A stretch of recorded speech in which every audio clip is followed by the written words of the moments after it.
Hi, welcome back to English with Matt, with me, Matt, and today we're going to talk about active and passive voice in the present tense.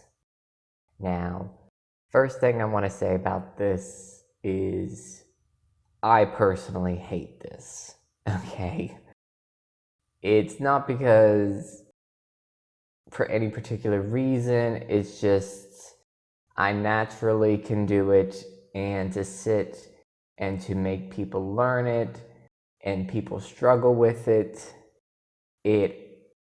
makes me feel for them. So when people say they're frustrated because they don't understand it, trust me, I feel you. I understand the pain. Okay, so let's just get this over with and start. Okay, before you can do active and passive speech, you have to be able to do a couple things first. First one, in a sentence, you have to find the subject, the noun, and you have to find the predicate, the verb, okay? If you can't do that, get out of here. You're not ready for this. You must memorize irregular verbs, okay? This is a must. You have to memorize them. Put them in your brain, okay? That's why I made a whole playlist of irregular verbs, okay?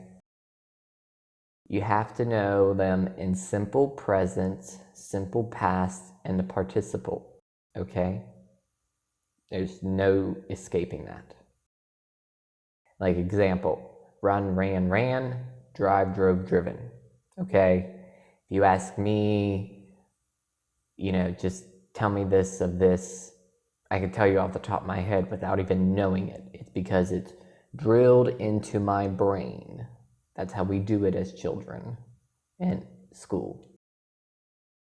So you must know your object pronouns, okay?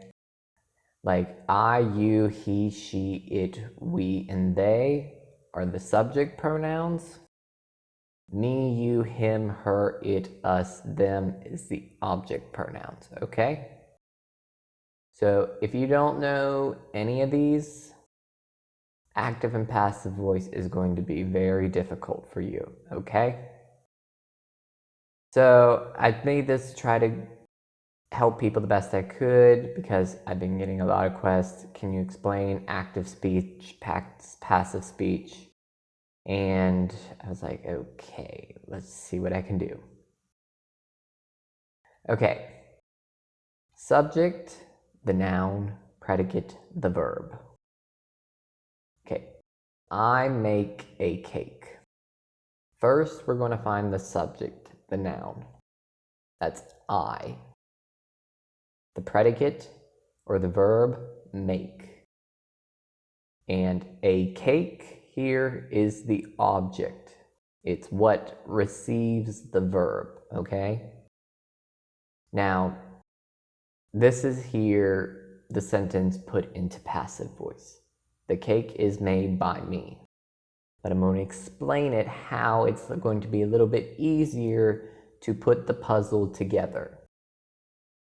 So first thing, I changes to me, and you put it at the end of the sentence, okay? Right there. I changes to me, boom, end of the sentence. A cake is changed to the cake because it's the beginning of the sentence, it's more specific. You know a cake is an it, and an it goes with is. It is. So the cake is. Make is changed to the participial made. So the cake is made by me. Okay? I make a cake. The cake is made by me. Active, passive. Let's look at another example. Again, we're going to find the subject and the predicate. You is the subject. Drive is the predicate.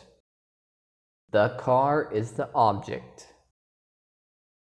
The car is driven by you. So you doesn't change in the object pronouns, okay? But you can still move it to the end and put it with by. So by you, like that. The car in this sentence is moved to the front and stays the same. It's an opening with an article, a noun, okay? We know that a car is an it. It goes with is. The car is. Drive is changed to the participle driven. So the car is driven by you. Okay? Another one here. He breaks the pencil. He is the subject. Breaks is the verb. The pencil is the object. Here it's in passive. The pencil is broken by him.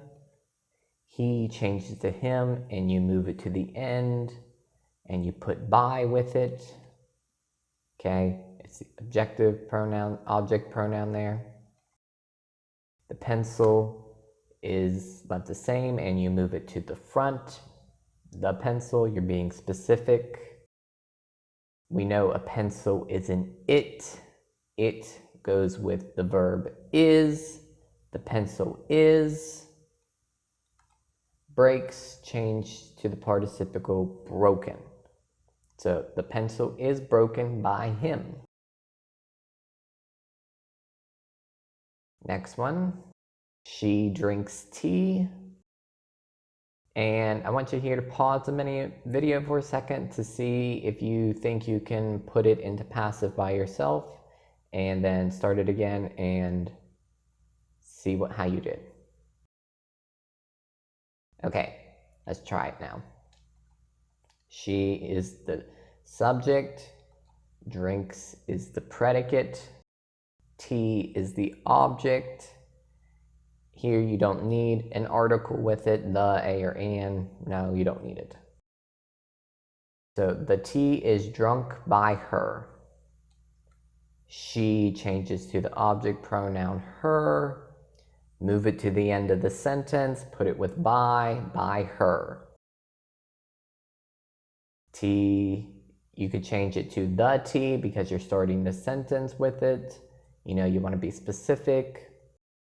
Tea, we know, is an it in the subject pronouns. It goes with is again. The tea is. Drink is changed to the participle drunk. Okay, so the tea is drunk by her. She drinks the tea is drunk by her.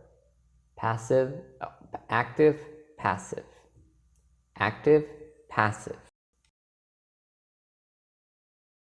Next one here, we eat hamburgers.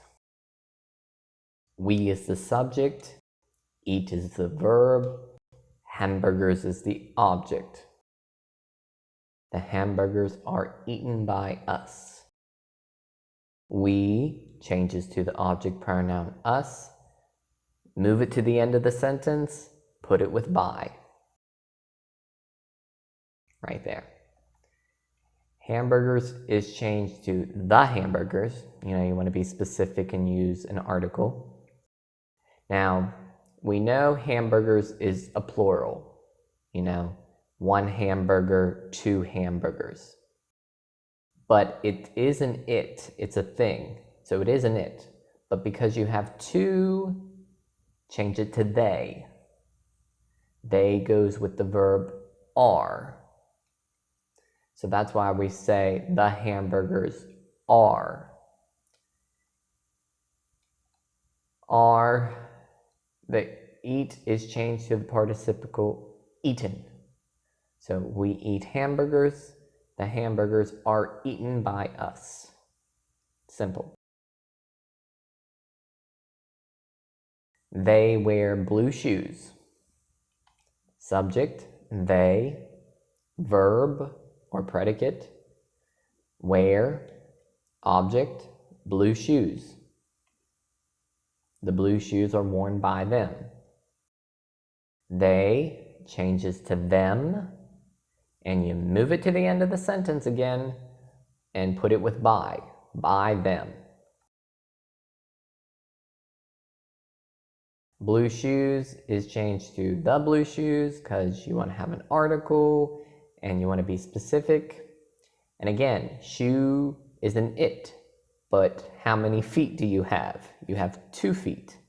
So an it changes to they, and they goes with are. So that's why we have here the blue shoes are. Okay? Wear is changed to the participle worn. So the blue shoes are worn by them. They wear blue shoes, active. The blue shoes are worn by them, passive. Okay, now I made some sentences here with the active voice and the passive voice, okay? And I color-coded them a little bit so you could have a little idea of getting used to what moves in the sentence, okay? Don't forget your is and your are, also the word by. I put the object pronouns there if you wanted them to remind you, okay?